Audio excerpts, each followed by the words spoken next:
दोस्तों, भारत के इस महंगाई के युग में G20 समिट करवाना कितना महंगा है? आखिर कौन दे रहा है सारा पैसा और कितना खर्चा होने वाला है? दोस्तों, हमारा देश महंगाई की मार झेल रहा है। कई इलाकों में अभी बुनियादी चीज जैसे कि टमाटर और प्याज के दाम आसमान छू रहे हैं। आज की अगर बात करें, दिल्ली की अगर बात करें तो 23 के 23 जो 5 स्टार होटल हैं आज फॉरेन डेलीगेट से और राष्ट्राध्यक्ष से भरे पड़े हैं। वहाँ का अगर टैरिफ सुन ले, वहाँ पे अगर एक रात रुकने की अगर चार्ज सुन ले आप, तो आपकी नींद उड़ जाएगी। दोस्तों, आज के तारीख में नॉर्मल 5 स्टार होटल में एक दिन रुकने की जो कॉस्टिंग होती है वो लाखों में होती है। दोस्तों, 2 लाख 2.5 लाख ऐसा कुछ चार्ज चल रहा है अभी 5 स्टार होटलों का। और भी जो होटलें बच गए हैं उनकी भी प्राइसिंग काफी ज्यादा बढ़ रही है, क्योंकि जो G20 समिट हो रहा है हमारे इंडिया में, जो G20 समिट में जो 20 देशों के राष्ट्रीय अध्यक्ष हैं, फॉरेन डेलीगेट्स हैं, इतने सारे फॉरेन डेलीगेट्स और उनके साथ साथ इतनी सारी गाड़ियों से याद आया,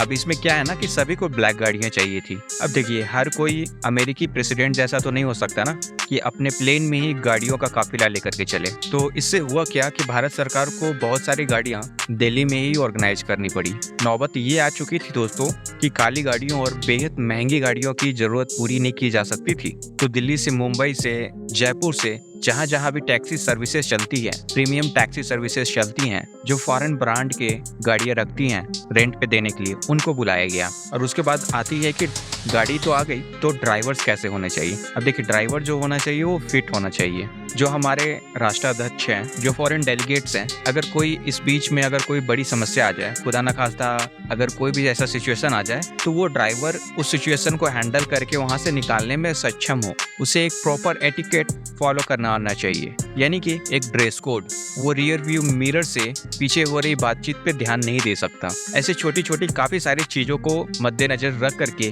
ड्राइवर्स को सेलेक्ट किए गए हैं। अब जो हमारा स्पेशल सर्विस की फोर्सेस थे, जो आर्मी थी, उनको तो बाकायदा ये सिखाया जाता है, मगर नॉर्मल ड्राइवर्स को ये सिखाना थोड़ा सा डिफिकल्ट हुआ और इसी के साथ किसी तरीके से ये अरेंजमेंट करवानी पड़ी और हो गई। दोस्तों, इतना सारा खर्चा सुन करके तो दिमाग फट रहा है।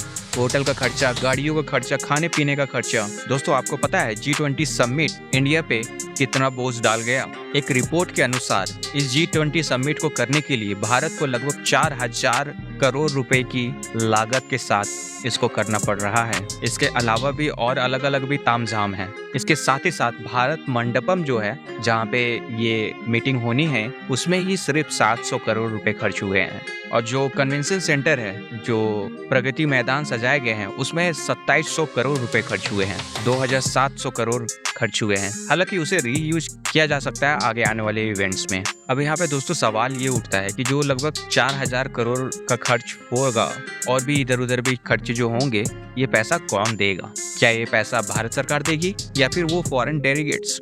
इस बात का सीधा सीधा जवाब है भारत सरकार की अलग अलग डिपार्टमेंट और एजेंसीज और मिनिस्ट्रीज अपने आने वाली खर्च को खुद ही उठाने वाली है। यानी कि जो 4,000 करोड़ की जो लागत है वो भारत सरकार को ही उठानी पड़ेगी।